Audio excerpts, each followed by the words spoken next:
Mis hermanos, muy buenos días. Qué bueno, hermanos, verles con tanto gusto y con tanta alegría. Espero que su alegría no solamente sea algo que esté de una manera superficial, sino que realmente sea una alegría del corazón, porque en unos segundos voy a pedirles que manifiesten su alegría no solo con sonrisas, pero ya voy a llegar ahí. Lo primero, mis hermanos, es retomando algo que nuestro hermano Félix comentaba hace unos minutos, pedirles que mantengan sus oraciones por fe mueve montañas, porque hay mucho trabajo detrás de todas las actividades que se organizan. Y al respecto quisiera señalarles que de las 10 personas que nos han confirmado que van a estar con nosotros, como ya escucharon, un hermano viajará desde la República Dominicana, 2 hermanas viajarán desde Colombia y si el Señor nos presta la vida, el segundo domingo de enero, su servidor con la familia, vamos a estar en Guatemala invitando a varias iglesias y el último domingo de enero también a un par de iglesias en la Ciudad de México, en la capital del país, con lo que pretendemos sea una actividad realmente muy edificante del 8 al 18 de agosto. Lo que estamos haciendo es hacer un congreso donde cada día se va a dedicar a una cosa en particular.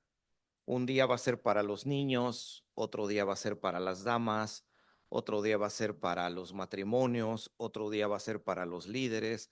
Y créanme, hermanos, que mucho aprenderemos. Por favor, oren para que todo vaya encaminándose correctamente y todo salga bien. ¿Qué estamos estudiando los días domingos? Estamos estudiando, por ponerle un nombre, Iglesias en crisis, pero si es que alguno de ustedes se ha perdido los temas anteriores o alguno de los hermanos que nos siguen a través de la plataforma de Zoom no tiene una noción de qué estamos intentando estudiar los domingos, lo que estamos haciendo es algo muy simple, haciendo una especie de resumen personal de todos los años trabajando en el ministerio del Señor, después de haber conocido todo tipo de congregaciones, grandes, pequeñas, de todos los colores y de todos los sabores.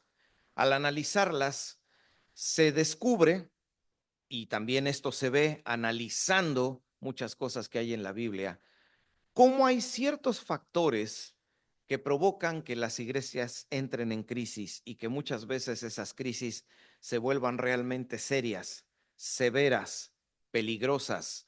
Domingo a domingo estamos analizando un algo que hace que las iglesias detengan su caminar, frenen su accionar y se debiliten. Cosas que hacen que las iglesias pierdan su visión, se alejen de la voluntad de Dios y nos convirtamos más en reuniones de personas para simplemente hablar de todo, no hablar de nada y volvernos ineficaces. Iglesias en crisis, cosas que hacen que perdamos esa identidad como cuerpo de Cristo y que necesitamos recuperarlo. Así que mis hermanos, eso es lo que estamos estudiando. Antes de comenzar, si a ustedes les interesa la historia de la Biblia y cómo la Biblia, de estar transmitida de manera oral para después pasar a plasmarse en pieles de animales, hasta terminar convirtiéndose en el libro que tenemos en nuestras manos después de un periodo de más de 1500 años. Si este tema les llama la atención, la historia de la Biblia, estamos aprovechando el tiempo libre para hacer algo útil. Los invito a que entren al canal de videos personal, Miguel Montoro Ministerio en YouTube, ahí donde también estos estudios yo los estoy colocando. He estado subiendo a lo largo de la semana anterior los primeros 4 videos que estoy haciendo sobre historia de la Biblia. ¿El tema les interesa? Ingresen. Ahí está desde el principio cómo fue la escritura desarrollándose y llegaremos después de 8 videos hasta el final a saber cuándo se edita la primera versión de la Biblia en español y en inglés, ya en materiales impresos, cuándo se hace la división de capítulos y versículos, en qué trabajos de los traductores se basaron estas Biblias. Creo que puede ser de mucha ayuda a quien el tema le interese. Bien, ahora, entremos en materia. ¿Sobre qué hablaremos hoy? sobre qué cosa que puede poner en riesgo nuestro funcionamiento y nuestra vida como iglesia. ¿De cuál de esas cosas hablaremos hoy? Al final vamos a descubrir de qué, pero hoy vamos a empezar por el final. Y para que conectemos el final con el principio, necesito que hagamos algo que le voy a pedir que ustedes hagan ahí donde están. Se trata de lo siguiente. Por favor, no se sienta ni obligado ni comprometido, que sea de manera voluntaria. Se trata de que cuando yo les indique, salga usted de su lugar, ubique a alguien que esté aquí, pero que no sea de su familia, que no sea de su familia, cualquier persona se acerque a esa persona y simplemente le diga hermano o hermana, dependiendo, ¿me dejarías hacer una breve oración por ti? Y en 30 segundos, Señor, te pido por mi hermana que la cuides, le bendigas, suplas sus necesidades y le dirijas en todo. Amén. Y que después la persona por la que tú oraste ore por ti. No nos debe llevar más de un minuto o minuto y medio hacer esto. Este es el final del tema. Cuando concluyamos con el principio, se darán cuenta del porqué de esta sencilla dinámica. Así que mis hermanos, no perdamos más el tiempo. Uno, dos, tres. Quien lleve gusto. Salga de su lugar, busque a alguien que no sea de su familia y dile, ¿me dejas hacer una oración por ti? Muy breve. Aquellos que nos están siguiendo por Zoom se van a perder esta dinámica, pero espero que si están siguiendo este tema con alguien ahí donde están viendo por Zoom el estudio, háganlo con la persona que tengan. Un minuto.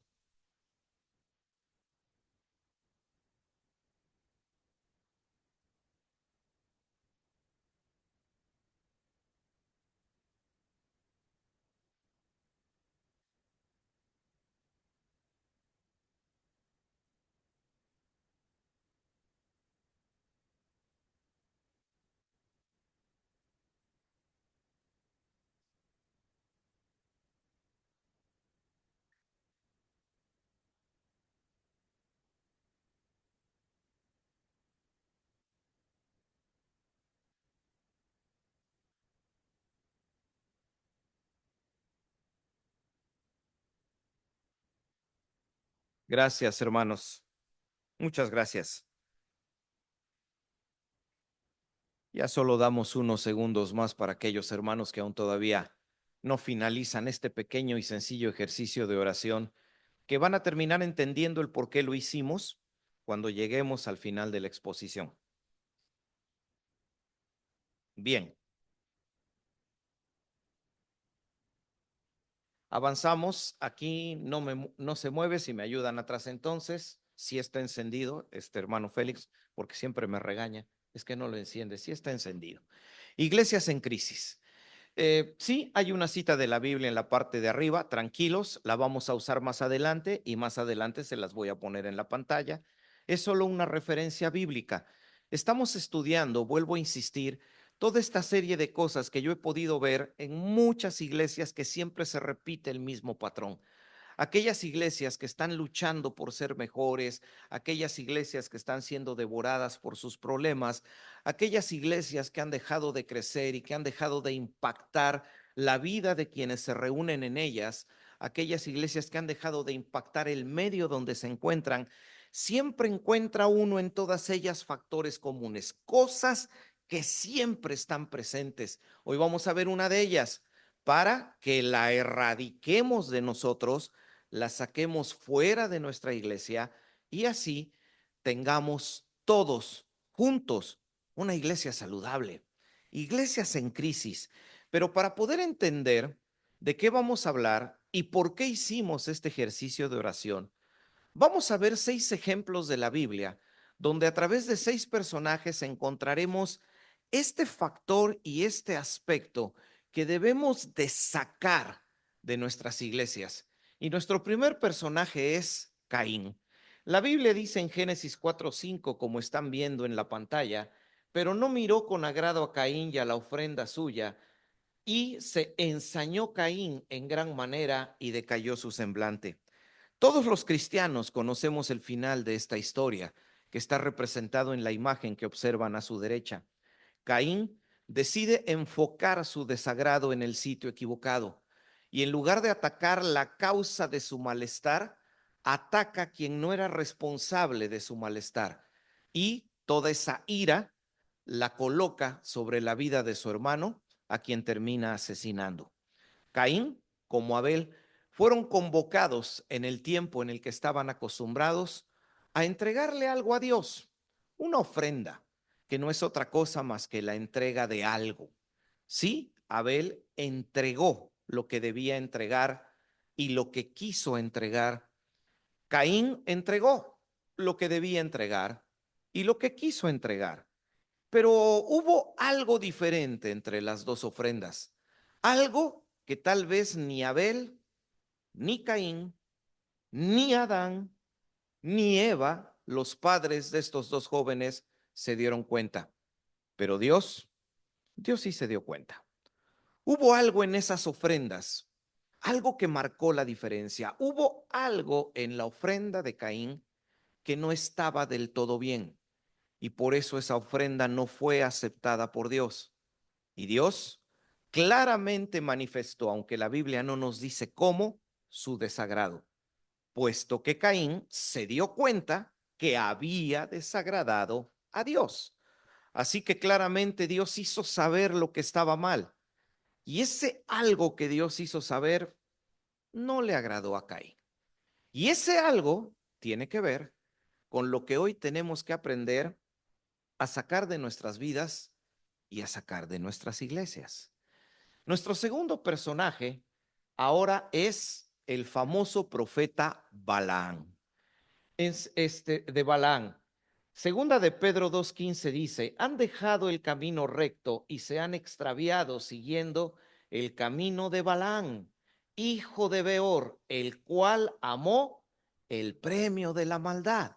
Balaán, un profeta, qué privilegio, profeta de Dios, así es reconocido Balaán como una persona que antes de que siquiera estuviese escrito el Antiguo Testamento, recibía de parte de Dios una voz directa que le permitía dar mensajes que directamente hablaban la voluntad de Dios. ¡Qué privilegio! Ser un instrumento especial. No era cualquiera. No a cualquier persona se le daba la oportunidad de recibir un mensaje de parte de Dios para que ese mensaje fuese conocido por todos sus oyentes. Y este privilegio único estaba en Balaán. Y este personaje tenía la capacidad de hablar en el nombre de Dios y su historia es muy conocida. Solamente que la mayor parte conocemos las 2/3 partes de su historia, más no la historia completa. ¿Cuál es la parte que nosotros conocemos? Que Balaán fue contratado por un rey llamado Balac, muy semejantes en su nombre. Y Balac, el rey, contrató a Balaán con la única intención de que él fuese a donde estaba el campamento del pueblo de Israel, que estaba en su proceso de éxodo rumbo a la tierra prometida. Y entonces lo que Balac pretendía era que Balaam profetizara, hablara en el nombre de Dios con la intención de que el profeta dirigiera palabras de maldición sobre el pueblo de Israel para que al pueblo de Israel le fuera mal. Bien, Balaán el profeta es autorizado en una primera instancia por Dios para dirigirse y hacer lo que es solicitado. Pero claramente se le advierte a Balaán que solamente tenía que hablar lo que Dios pusiera en su boca. Y Balaán inicia su viaje para llegar al camino de la maldición. Llegar a ese destino desde donde Balaán iba a decir palabras contrarias al pueblo de Israel. Pero hay algo en el corazón de Balaán que no está del todo bien. Ya Dios le dijo con claridad, ve, ve, ve a donde Balac te está solicitando, pero solo dirás lo que yo ponga en tus labios. Eso se sabía desde el principio. Sin embargo, parece que Balaam no termina de entender que el asunto no se trata de hablar las cosas de Dios, sino de hablar las cosas tal y como Dios necesita que se hablen. Balaam no termina de entender que el mensaje no tenía que ir maquillado. El mensaje tenía que ser lo que Dios deseaba que se conociera. Y por eso Dios tiene que usar a un animal, a una burra, que en un acto sobrenatural le hable al hombre para que el profeta entienda que no está entendiendo. Finalmente, Balaam llega donde llega, hace lo que hace, no puede maldecir al pueblo de Israel después de 3 intentos, y entonces, hasta donde la historia, nosotros nos quedamos, y la mayoría lo sabe, termina el contrato que no sirvió de nada, y Balaam se retira, dejando frustrado al rey Balac por no haber podido maldecir a Israel. Pero hay una parte de la historia que la mayoría no tiene presente. Finalmente, Balaam no estuvo dispuesto a perder el precio de la iniquidad. No, para él no resultó tan sencillo abandonar esa riqueza terrenal que se le ofreció. Así que Balaam, en lugar de retirarse, entonces le planeó al rey Balac otra estrategia. Voy a ponerlo en palabras simples. Básicamente lo que sucedió fue que Balaán el profeta le dijo a Balac el rey: si yo no puedo con mis palabras maldecir al pueblo de Israel, entonces vamos a probar otra estrategia. Y desde el interior vamos a pudrir la fe del pueblo de Israel. Yo no puedo atacarlos con mis palabras, pero ¿sabes qué? Vamos a infectarlos para que entonces la maldad desde adentro los destruya.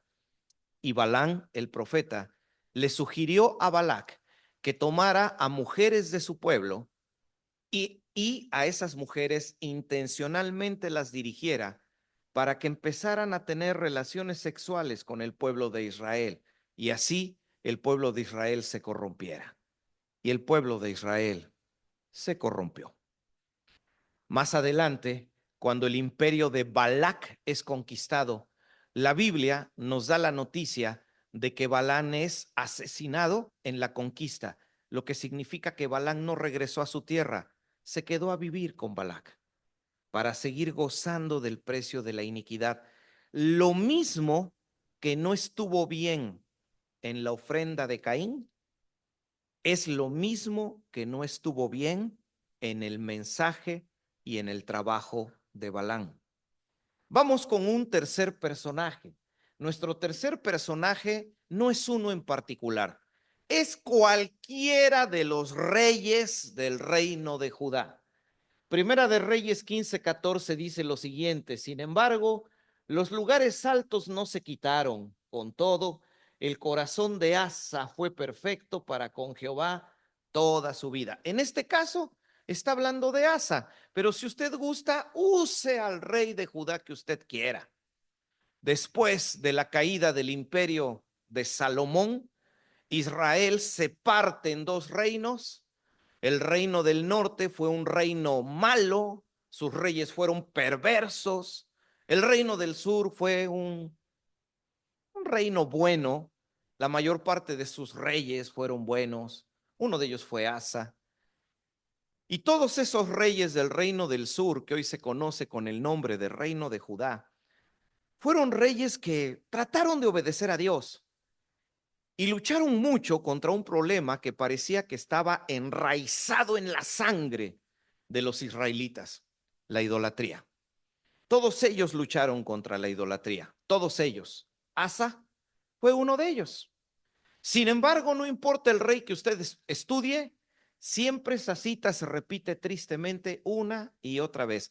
Y en todas las citas se nos dice lo mismo: quitaron la idolatría, los ídolos de aquí, los ídolos de allá, lucharon contra el culto A, desaparecieron el culto A, pero siempre queda ese recordatorio. Sin embargo, todavía quedaron lugares altos, arriba de pequeños montículos, de pequeños cerros, montañas, donde se quedaba algún altar con alguna imagen representando otro dios, y la gente de vez en vez subía a esos lugares a adorar a esos dioses.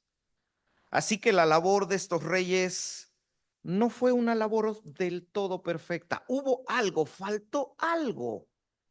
Y eso que faltó es lo mismo que le faltó a Caín, es lo mismo que le faltó a Balán. Y eso es lo que tenemos que tratar de sacar de nuestras vidas y no permitir que se estacionen nuestras iglesias, porque de lo contrario puede terminar destruyéndolo todo. Recuerden, cuando hablamos de puede destruirlo todo, no, ni siquiera yo estoy sugiriendo la idea de que esta iglesia cierre sus puertas y no se quede nadie sentado en esas bancas. No, cerrar una iglesia y que deje de tener congregantes, eso para mí puede resolverse de un momento a otro. La parte más preocupante no es que la iglesia se vacíe o cierre sus puertas, como hemos visto en los otros temas. La parte que debiera inquietarnos no es esa. La parte que debiera inquietarnos es que nuestra iglesia se vuelva tibia, porque eso es lo que realmente Satanás quiere, que es lo que hemos estado aprendiendo los viernes. El diablo no quiere que dejes de leer la Biblia, él quiere que la sigas leyendo, pero que la entiendas mal. El diablo no quiere que aprendas la voluntad de Dios, él quiere que la memorices, pero lo que él no quiere es que tu voluntad de Dios la termines poniendo bajo el gobierno, que tu voluntad la termines poniendo bajo el gobierno de la voluntad de Dios. Él no quiere que te dejes de congregar, quiere que lo sigas haciendo, pero quiere que tu cristianismo sea solamente teórico, de conocimiento, no quiere que lo vivas. Mis hermanos, algo no estuvo bien en los reyes de Judá, que es lo mismo en lo que Balaam falló y es lo mismo en lo que Caín falló. Y es lo mismo en lo que falló nuestro siguiente personaje, Judas. Dice Mateo capítulo 26, versículo 15, y les dijo, ¿qué me queréis dar? Y yo os lo entregaré. Y ellos le asignaron 30 piezas de plata. Sí, a pesar de que la A se bajó de renglón, son 30. 30 piezas de plata. Y saben, todos sabemos la historia. Judas vende a Jesús por 30 monedas de plata. Las monedas llegaron a las manos de Judas. Judas pudo sentir el precio de su traición. Lo palpó, lo sintió, se deleitó. Pero de momento las cosas sucedieron de una forma diferente a lo que Judas había pensado. Porque después de que Judas señala a Jesucristo, que ese fue el acuerdo, que Judas entregaría a Jesús, que Judas besaría a la persona que tenía que ser apresada, porque Jesús está en el monte de los olivos, en medio de la oscuridad de la madrugada, donde fácilmente los rostros pueden ser confundidos, donde no existe electricidad, donde no existe forma de distinguir a las personas, sobre todo cuando estamos hablando de un grupo de Galileos que físicamente se parecían todos ellos. Por eso se necesitaba que Judas específicamente besara a la persona específica que en este caso los religiosos querían que fuese apresada. Por eso tuvo que intervenir Judas para ofrecer, a cambio de un beso, recibir 30 monedas de plata. Y Judas las recibió, pero después las cosas no pasaron como Judas las había pensado, porque Judas se da cuenta que la intención de los religiosos no solamente era apresar a Jesús, la intención de los religiosos era matarlo. Y cuando Judas se da cuenta que el precio de las 30 monedas es la muerte de su maestro, Judas visita a los religiosos y devuelve las monedas. ¿Han leído esa parte de la historia? Él las devuelve y él dice, yo no quiero esto.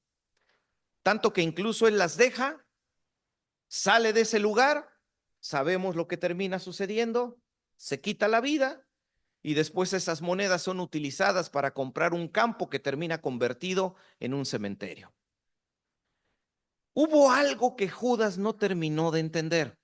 Ah, y por cierto, el hecho de que devolviera las monedas no lo hace menos culpable, porque hubo algo aquí adentro, algo que faltó en Judas, que no le hizo entender lo que estaba haciendo. Eso mismo que le faltó a Judas es lo mismo que le faltó a Caín, es lo mismo que le faltó a Balán y es lo mismo que le faltó a los reyes de Judá. Y es lo mismo que le faltó a dos personajes que aún todavía tenemos que analizar. Y estos últimos dos personajes también forman parte de este cuadro que hoy conocemos como la Pasión de Cristo. Ese periodo de 12 horas desde que Cristo es apresado hasta que termina crucificado. Ahora veamos a Pedro negando a Jesús. Juan capítulo 18, versículo 25 dice, estaba pues Pedro en pie calentándose y le dijeron, ¿no eres tú de sus discípulos? Él negó y dijo, no lo soy. Incluso la forma en que hablas te delata, le dijo una mujer, porque Pedro era galileo y entre ellos, entre los propios israelitas, distinguían la distinta forma de hablar el arameo. Recuerden que en los tiempos de Jesús, y si no, hoy se enteran, en los tiempos de Jesús había 7 diferentes variantes de arameo que se hablaban en toda esa región. Pedro hablaba arameo galileo y entre la gente entendían esas diferencias de pronunciación del arameo. ¿Sí?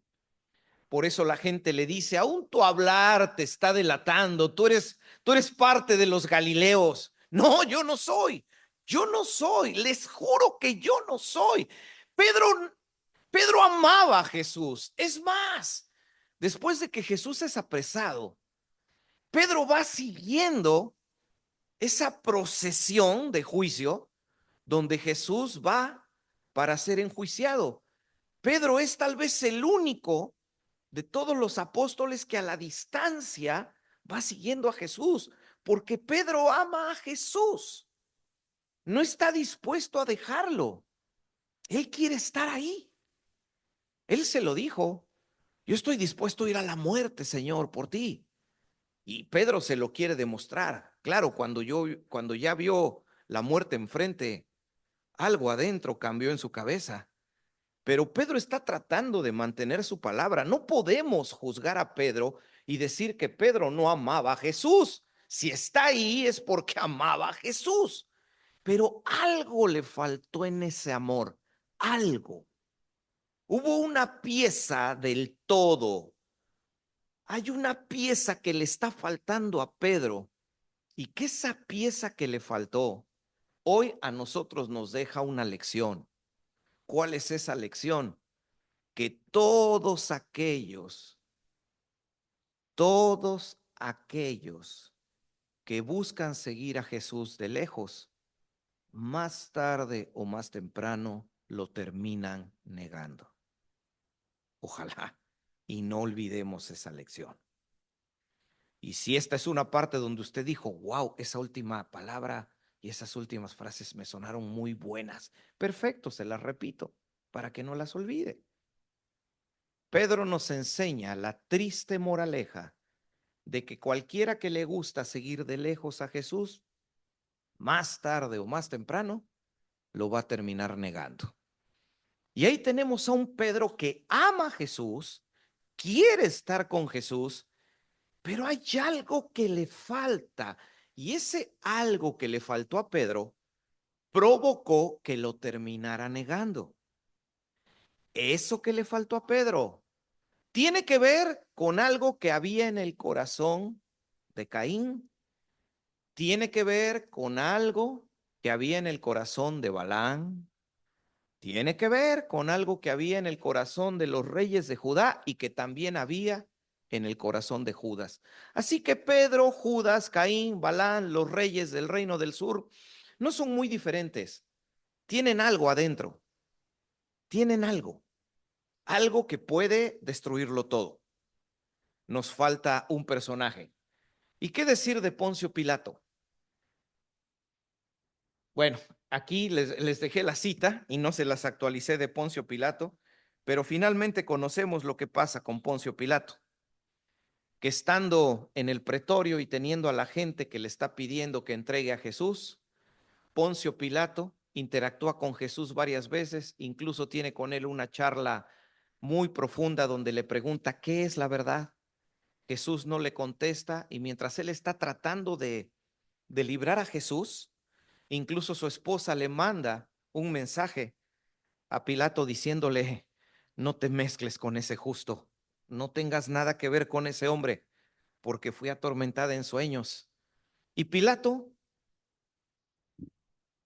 no decidió. Y al no decidir, terminó decidiendo.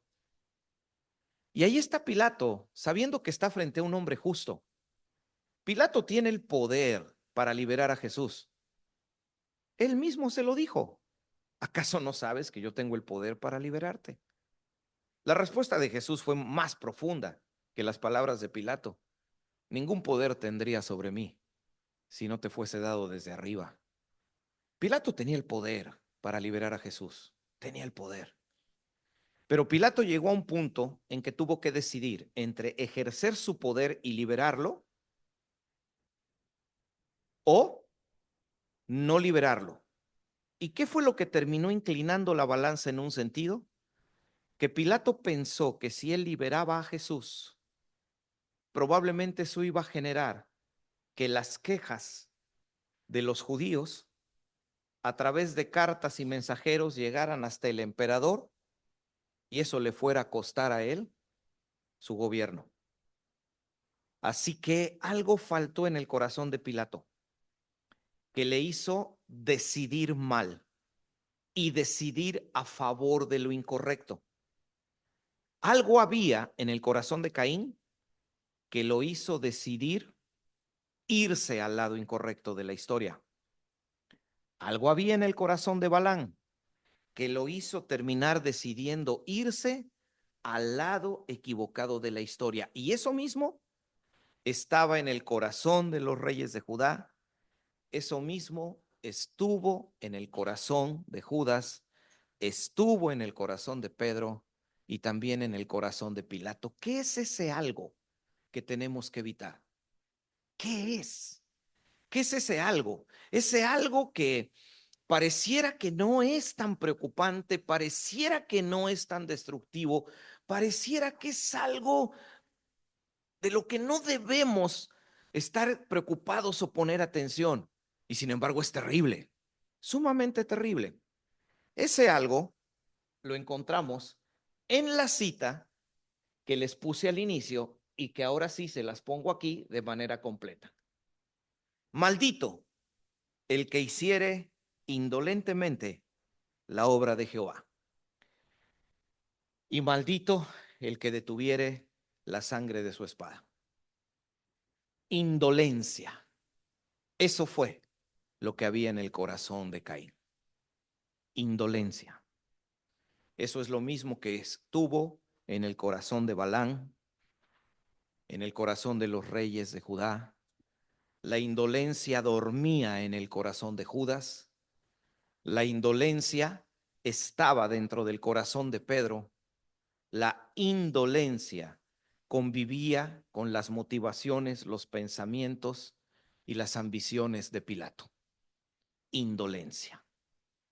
Mis hermanos, estamos aprendiendo cosas que parecen una receta. Cualquier iglesia que haga estas cosas se está autocondenando al fracaso. Y yo he visto muchas iglesias así. Iglesias que simplemente se dejan llevar por estas cosas y estas cosas las terminan destruyendo. Hace 8 días hablamos que una de estas cosas que las iglesias hacen y que las autocondenan al fracaso, recuerdan, es la falta de perdón. Hoy aprenderemos que la indolencia puede condenar nuestras vidas, matrimonios, familias e iglesias al fracaso. Tal vez no estés familiarizado con la palabra indolencia. Bien, vamos entonces a usar un sinónimo un poco más moderno que tal vez va a hacer que entiendas mejor lo que significa indolencia. Así que sustituyamos la palabra indolencia por la palabra apatía. ¿Qué es la apatía? La apatía es hacer las cosas, pero hacerlas a medias. ¿Y saben? Estamos viviendo en un mundo que está infectado de apatía. Parece un cáncer más presente que el materialismo o la sensualidad. La apatía la encontramos en todas las esferas de la sociedad. La apatía, la indolencia, el hacer solo lo necesario, el no esforzarme, el hacer lo mínimo que me es requerido. Hoy vivimos en una sociedad tan apática que los padres, en lugar de entrar a procesos de acercarnos a nuestros hijos, conocer su corazón, pasar tiempo con ellos, hacer más de lo necesario, mostrarles que les amamos, atrevernos a bajarnos a su nivel para conocer sus necesidades e interactuar con ellos como ellos necesitan. En lugar de hacer eso, abrazamos la apatía. En lugar de educar hijos, mejor los dejamos que crezcan como les dé su gana y que cada uno esté encerrado en su habitación, cada uno esté en su teléfono y cada uno esté viviendo lo que quiera vivir. Apatía. En lugar de hacer el esfuerzo de cambiar mi forma de pensar como esposo, en lugar de ceder mi egoísmo como esposa, en lugar de estar dispuesto a renunciar a las cosas que creo mías para generarle un beneficio a la persona que dije amar hasta la muerte, abrazo la apatía, que la relación se la lleve el destino. Y si terminamos en divorcio, mejor. Me liberto de esta persona que tanto me fastidia la vida. Estamos rodeados de apatía. En lugar de empezar un proceso de tomar dominio sobre mis apetitos, mejor dejo que me conquiste la pornografía o la adicción a las drogas. En lugar de luchar, mejor me abandono. Que las cosas sucedan como deban suceder. Estamos infectados de apatía. Es uno de los grandes cánceres que están devorando a la sociedad.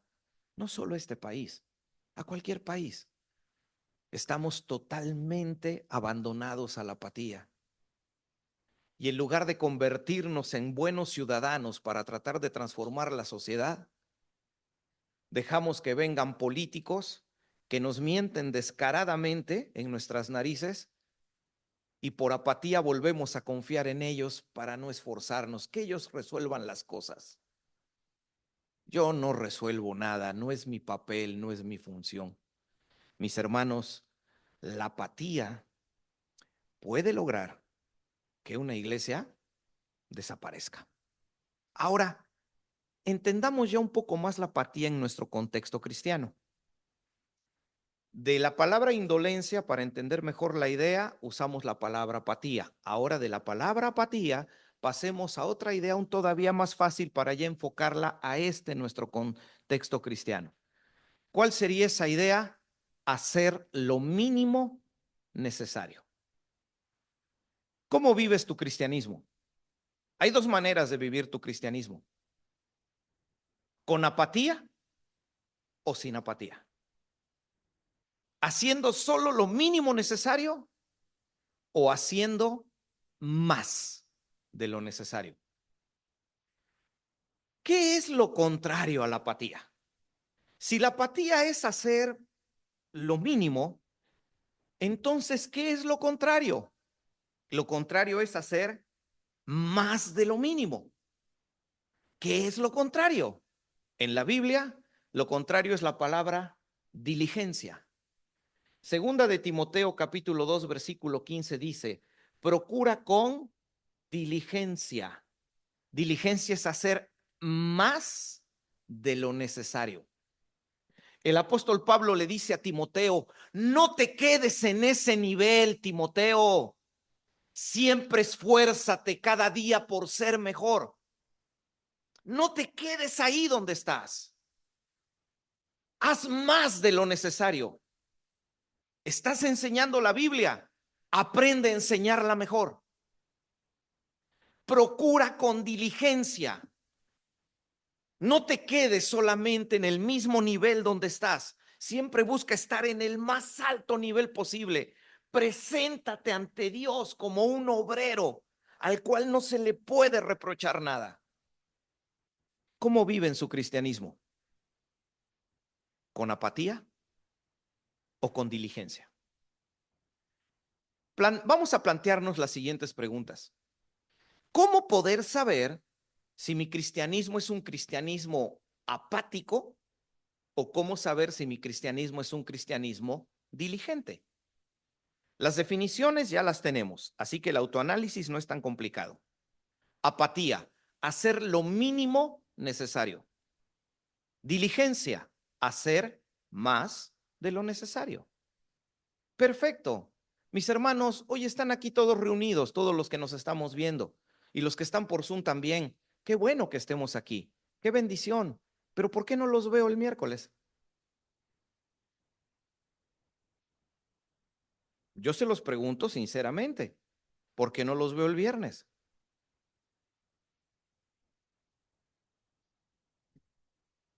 ¿Será porque realmente hay compromisos? Y si los hay, atiendan sus compromisos, ¿eh? Porque hay trabajo, si lo hay, atiendan su trabajo. Porque a través de estos compromisos y de estos trabajos, Dios nos bendice para que nosotros podamos bendecir a otros.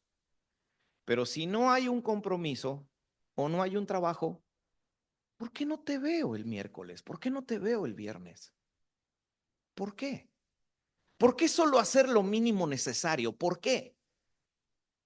¿Por qué si en la iglesia me dicen que tengo que traer un pan, solo traigo un pan? ¿Por qué no traes dos? Ay, es que la esposa del hermano, ¿qué te importa la apatía de los demás? Deja a los demás en su apatía. Tú sé diligente. Tú vas a entregar cuentas de ti mismo, no vas a entregar cuentas de los demás. ¿Por qué no estás aquí cuando debieras de estar? Mis hermanos, Dios entiende perfectamente la diferencia entre la apatía y la diligencia. Así que tranquilos, Dios nunca nos va a exigir algo que no le podemos dar. Pero cuando sí hay algo que le podemos dar, Dios lo que espera de ti es diligencia. Los que usan este púlpito para tomar un micrófono y enseñarnos la palabra de Dios, ¿la siguen enseñando igual a como lo hacían hace 10 años? Apáticos. ¿Por qué no se sientan a cuestionarse a sí mismos? ¿Cómo puedo mejorar mi enseñanza? ¿Qué puedo hacer para que se entienda mejor? Ah, tengo que usar eso. Es demasiada tecnología. Yo nada más hablo así, apáticos. Aprende, supérate, sube tu nivel. Cada vez da más de ti. Sé diligente en todos los aspectos. Los que le dan clases a los niños, le siguen dando clases a los niños igual como les daban clases hace 15 años. Apáticos. Solo hacen por Dios el más mínimo esfuerzo. Solo hacen lo necesario. Así que, aunque no creo que esté en medio de nosotros, pero hasta nuestros días, en el interior de nuestras iglesias, sobrevive el corazón de Caín. Del Caín que le dice a Dios, solo te voy a dar lo que me sobra. No me interesa darte más. Hermanos, vamos a hacer una actividad en la iglesia y necesitamos ayuda. Que lo hagan los demás. Apatía total. ¿Para qué? ¿Qué chiste tiene? ¿Cuál es el propósito si nadie más va a participar? Siempre somos los mismos. Apatía total. Y ahí, mientras nos congregamos, abrimos nuestros signarios y cantamos Gloria a Dios, el apático espíritu de Balán está durmiendo dentro de nosotros. Y aquí, sentados adorando a Dios, Seguimos teniendo la misma postura que tuvo Pilato para con Jesús. Estamos dispuestos a servir a Jesús, claro, porque lo amamos, pero solo mientras no nos veamos afectados. Mientras no nos veamos afectados. Hoy yo veo muchos rostros y qué bueno que estén aquí. Y si la próxima semana tu esposa se enferma, ¿no vas a venir? Si la próxima semana se enferma tu hija, ¿no vas a venir? Es que mi niña se enfermó. Ajá. ¿Y se necesitan 5 parientes para que se cure? No, yo creo que si se queda con mamá cuidándola, tú como varón puedes venir porque tú vienes a aprender, porque eres cabeza de tu hogar, porque ya no quieres ser apático, porque cada vez quieres ser un mejor líder espiritual de tu casa y tú no te puedes perder la oportunidad de venir a aprender. Ya regresarás en la tarde para ver si hizo efecto la medicina. Ya, se te hizo tarde. Me quedo en la casa viendo por Zoom. Llegue tarde, pero llegue aquí. Aunque sea tarde, llegue aquí. No salga con la excusa de, ay, pues ahí lo veo por Zoom. Bendita pandemia, ¿no?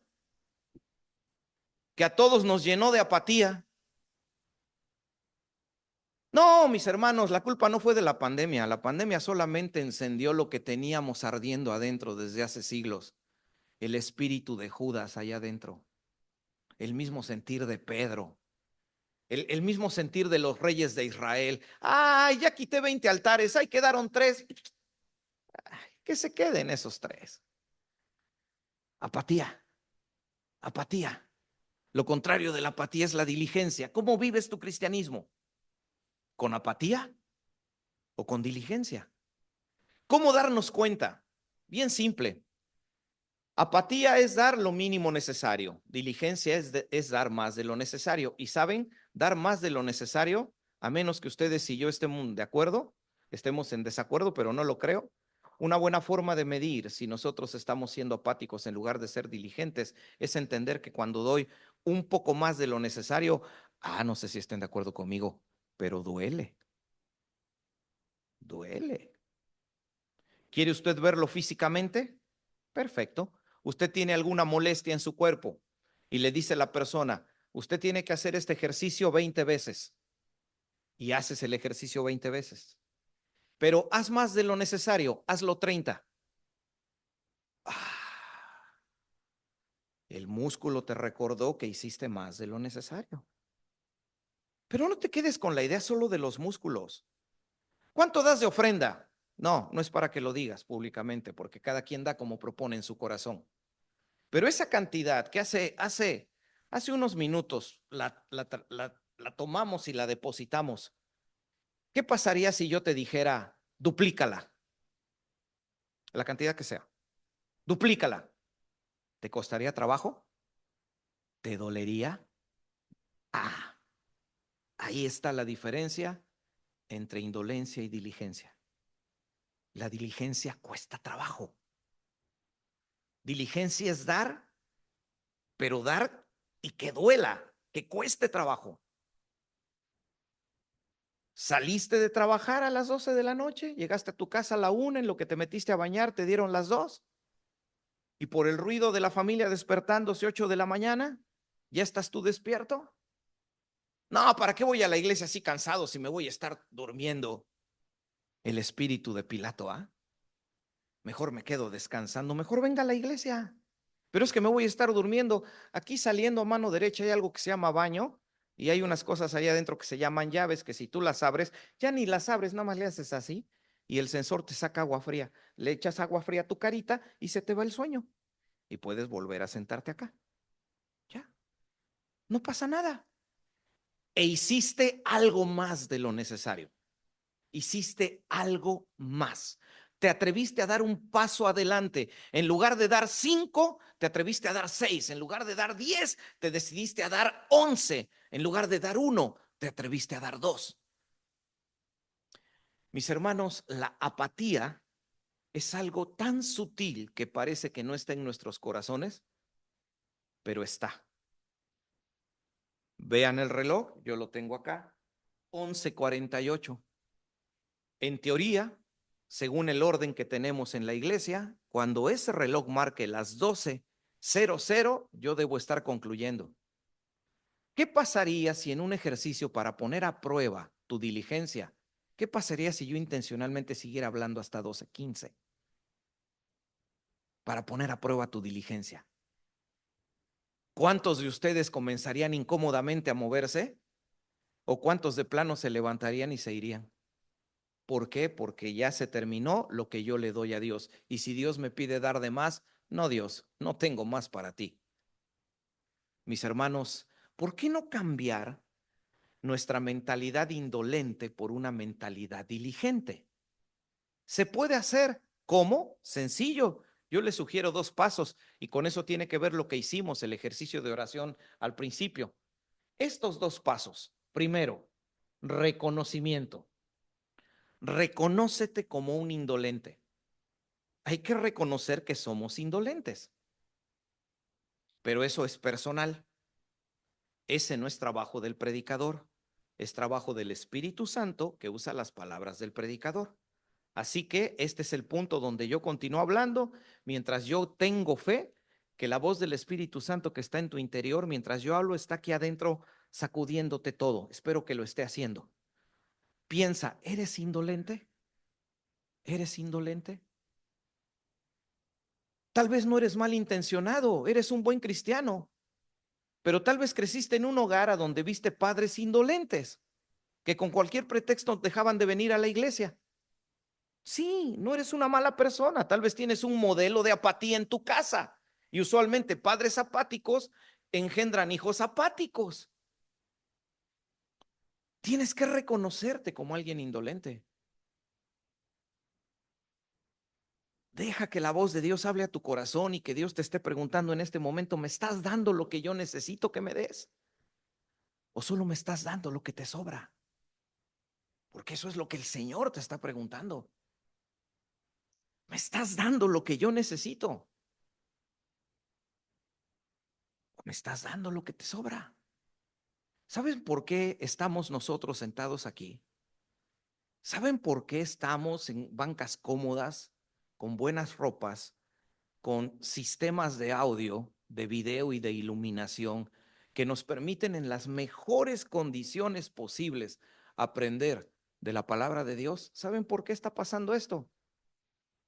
Porque en los 2000 años pasados hubo gente que no tuvo ni computadoras, ni proyectores, ni edificios, ni alfombras, pero se negaron a ser indolentes.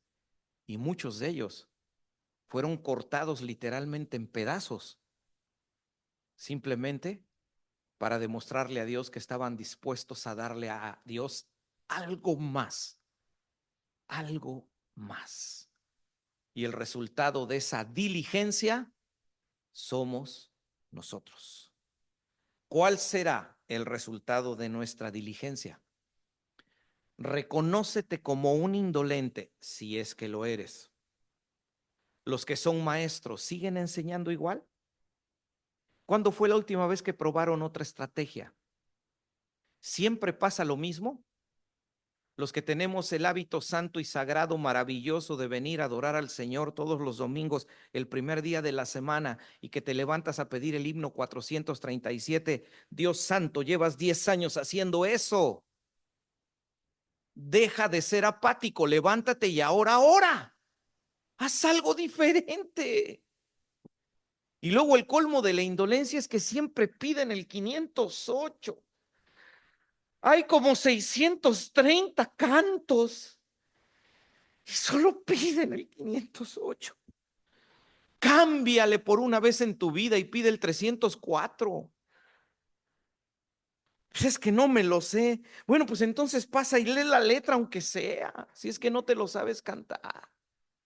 ¿Se dan cuenta cómo esa indolencia que dormía en el corazón de Caín a veces duerme en el corazón de muchos creyentes?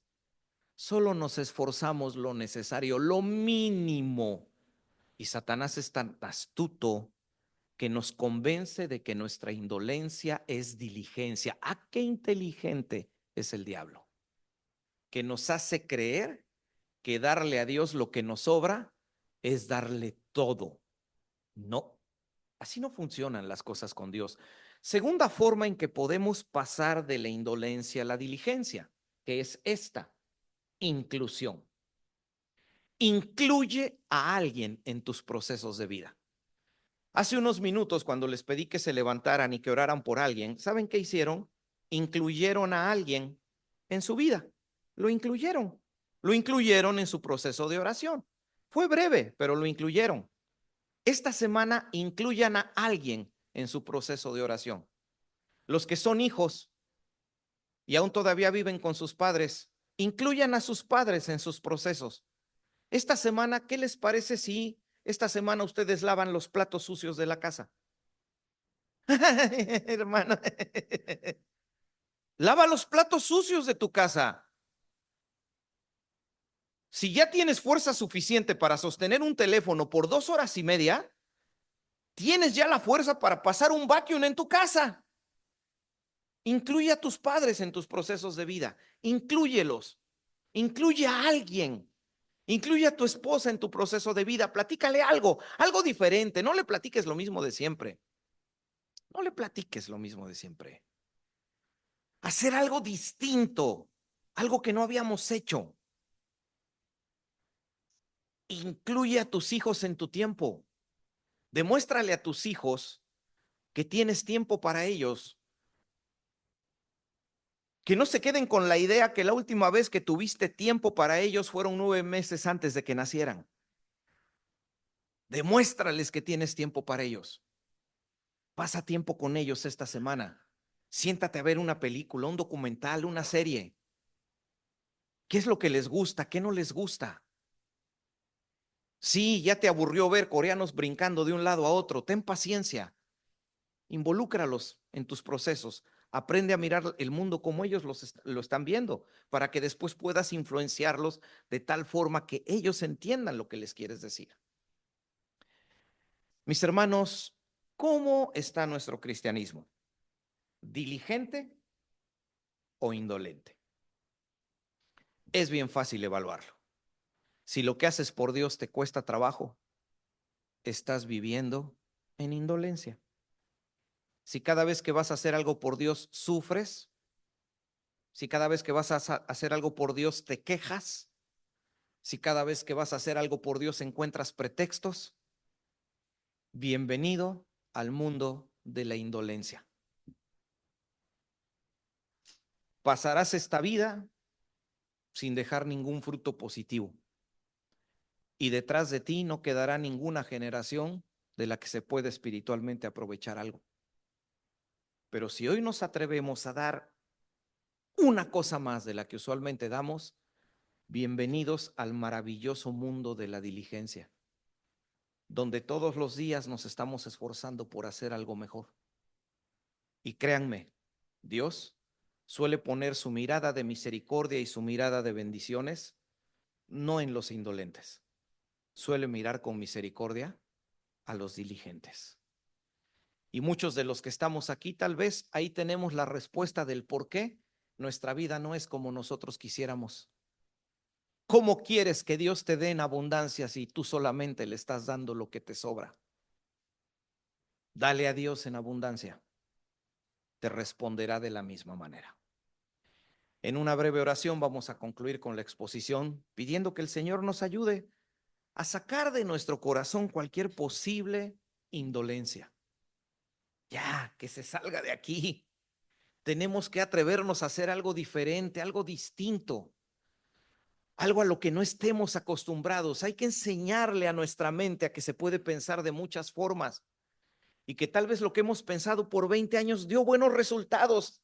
Es excelente, pero ahora hay que pensar algo diferente y pongámoslo por obra. Haciendo eso, sacaremos la indolencia de nuestras vidas y nunca le permitiremos que se estacione aquí, en este sagrado lugar donde el Señor nos congrega para venir a entregarle no lo que nos sobra, sino para venir a darle lo mejor. Hagámoslo así, mis hermanos, y oremos. Señor, en una oración, al despedir, siempre, Señor, en esta oración, Solemos pedir que al concluir, pues tu presencia se quede y brinde comunión a los que nos quedamos todavía un poco de tiempo más. Solemos pedir que guardes y protejas a aquellos que saliendo de este edificio tienen que desplazarse a sus distintos lugares donde viven. Solemos pedir porque también tú guíes, Señor, lo que estaremos haciendo, quienes después todavía nos quedaremos más tiempo ensayando para tratar, Señor, de preparar algo para las fechas navideñas. Y si bien es cierto, Señor, que esa oración es una oración buena, y te pido por eso, pero también quisiera yo, Señor, ser diligente en mi oración. O sea, quiero orar de una forma diferente y pedirte algo que usualmente no te pido.